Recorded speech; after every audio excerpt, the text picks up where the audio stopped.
Have you ever looked back in certain situations in your life and regretted the decisions you made or the opportunities that you missed?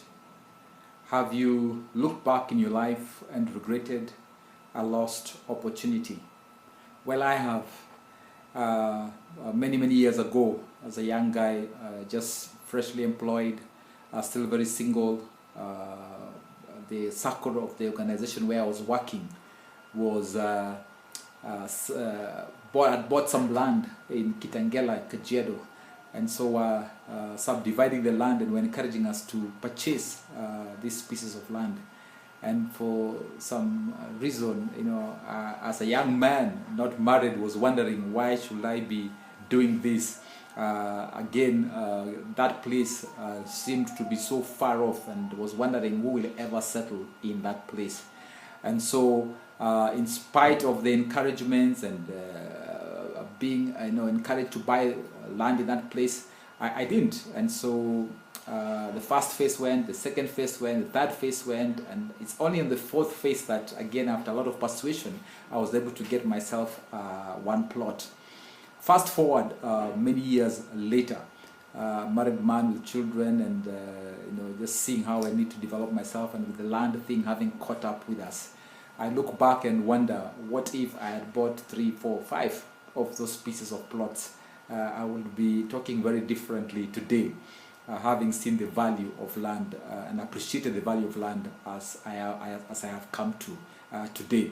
And so those are some of the things that I do regret. But I do believe that for many of us, there are many things that you may look back into your life and do regret. Probably a relationship that did not work well, or that you broke off, and looking back, maybe you may be wondering what could have been of that relationship.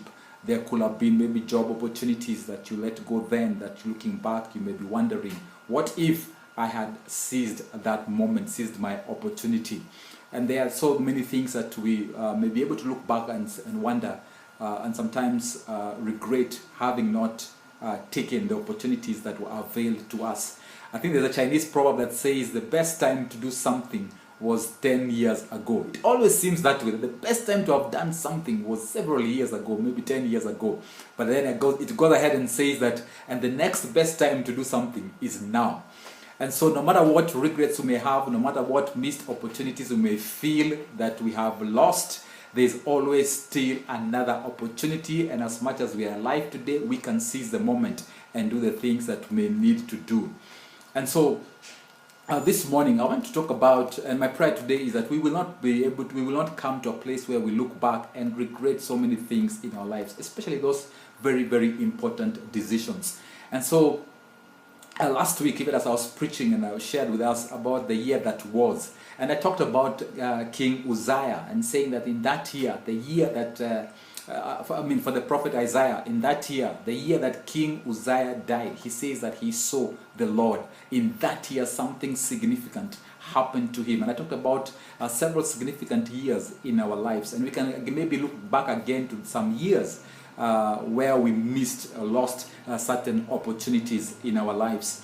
And so this morning, I want to look at another king, and continuing with in our journey of rediscovering who this God is. And today again, it's like part 2 of the year that was, and I want to look at another year and at another king who lived during the time of prophet Isaiah. Last week our focus was on the prophet himself and what happened in the year that King Uzziah, the king of Judah, died. But today I want us to look at the life and the story of a king who reigned during the time of Isaiah the prophet. And this king is somebody who lost an opportunity to showcase God's greatness and his goodness in his lifetime.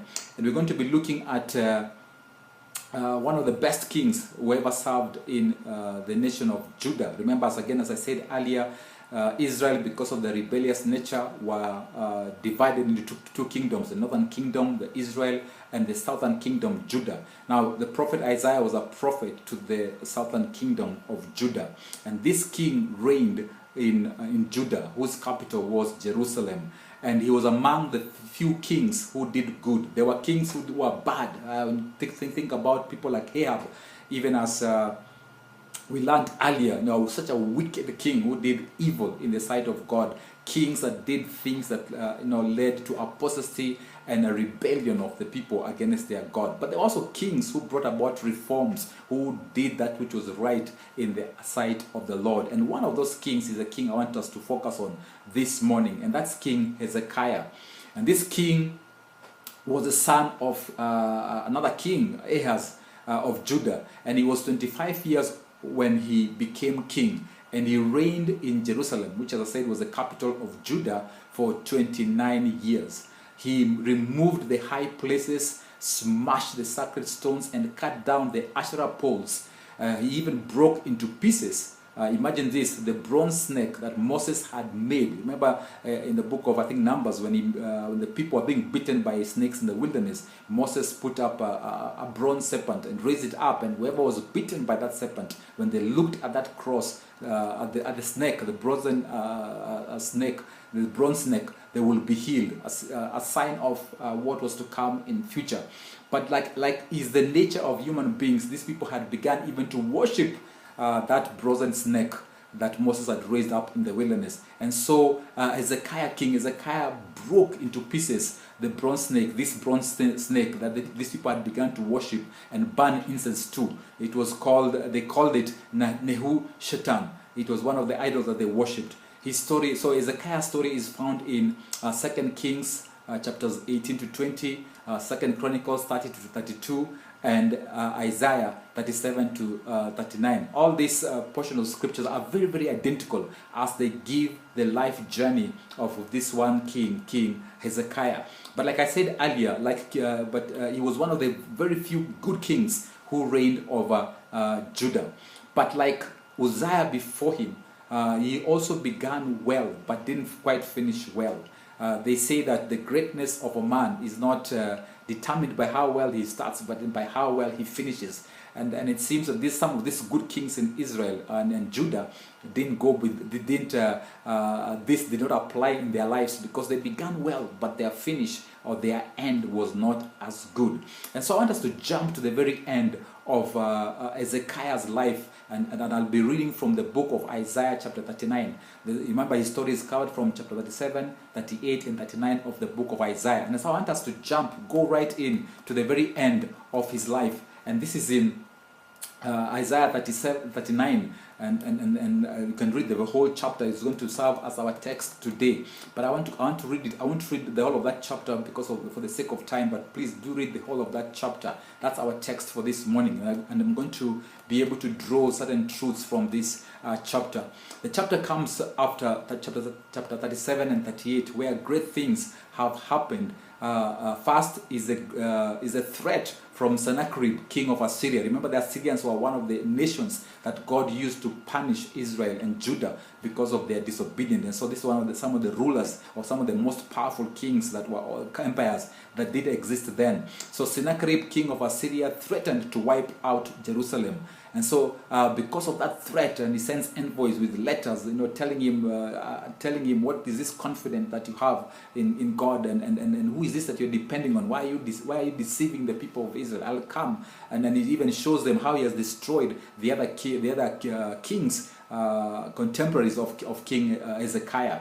And so when Hezekiah receives this letter, he takes it up to the Lord in prayer. What a beautiful prayer. And we did pray this during our Friday prayer meeting in Isaiah 37 verses 14 to 20. It's Hezekiah's prayers. He brings this and presents it to the Lord, whom he depends on, and cries out to him. And God miraculously delivers Judah from this threat, throwing confusion into the Assyrian king, leading to the death of 185,000 men, and thus the downfall of Sennacherib, the king of Assyria. In fact, this brings down the empire of Assyria, and we never hear again of the Assyrian empire, of the Assyrians reigning and ruling over the nation of Israel.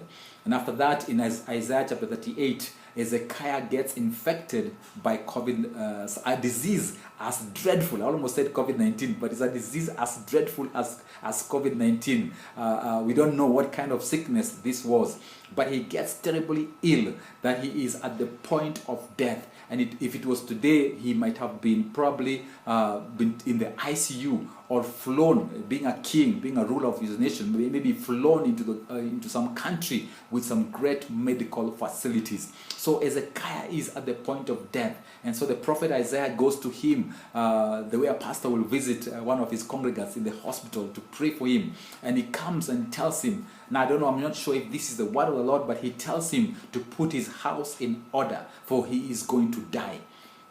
Can you imagine hearing that, or being told that by your pastor? Instead of laying hands and praying a prayer of faith that you may be healed, he comes and tells you that put your house in order, for you are going to die. What will you do if you got such a message?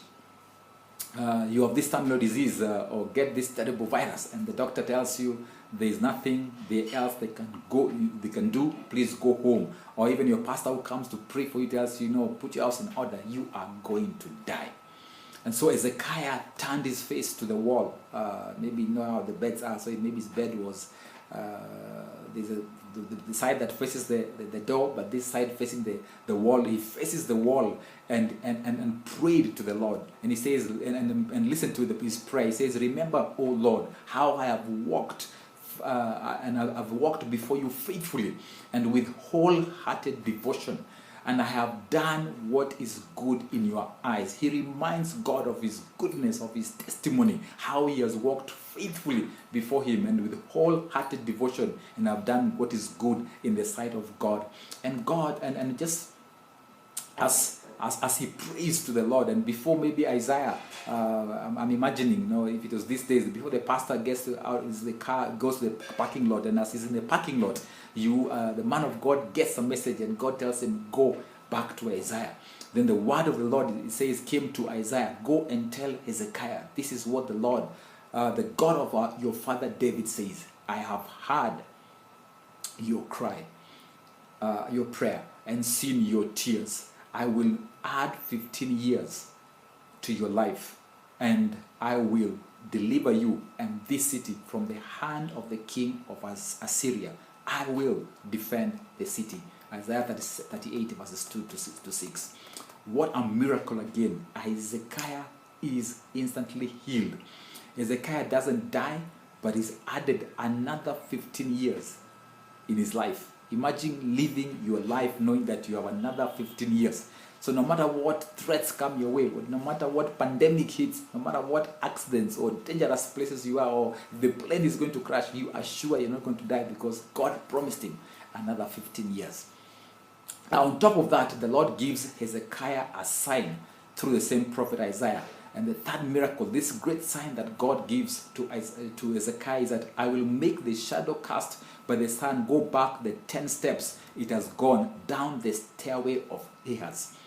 Now in those days, the way they will tell time, they didn't have these watches, these serious watches that we use to tell time. But what they will look at, what will determine time was how the sun moved and how the shadow moved. And so in this staircase of the king of Ahaz, there was a sundial. And how, depending on how the shadow moved, they will be able to tell what time it was. And if you and I know, even in the African setup, that's how we will tell what time it was. We looked at the sun, and the sun will go in one direction. And so as the sun is going to set, we knew it was going to be, is coming towards the end of the day. And so that's how they will tell time in those days. And so the sign that God gives to Hezekiah through the prophet Isaiah is that the shadow will go back. Now that is something huge. Never before has this happened. Now the Israelites had heard through their great-grandfathers of a time when Joshua prayed and the sun came to a standstill. They had heard of a time that Joshua prayed when he was fighting the Amorites in Joshua 10 and verse 13. And he prayed and the sun came to a standstill. But nothing like this had ever happened. When the sun will come down, the shadow will go back. Now, it's one thing for the sun to quickly ascend down. And sometimes we feel that way. You see, hey, it has really gone quickly. Time has flown. But for the time to go back has never happened. That's why we have all these regrets. We cannot go back and undo some of the things that we didn't do. But in this, God gives Hezekiah a sign by saying that I will make the shadow cast by the sun go back the 10 steps it has gone down on the stairway of hairs. Now, this was a great sign. This was not only for Hezekiah, but also for the entire nation. And not just the Israelites, but also the heathen nations around them. Some of them worshipped the sun, one of the biggest planets. They did worship the sun. So you can imagine, this is something that was visible for everybody else. The time rolled backward. That's how powerful this God whom we serve is able to not only stop the sun, but also make the shadow go back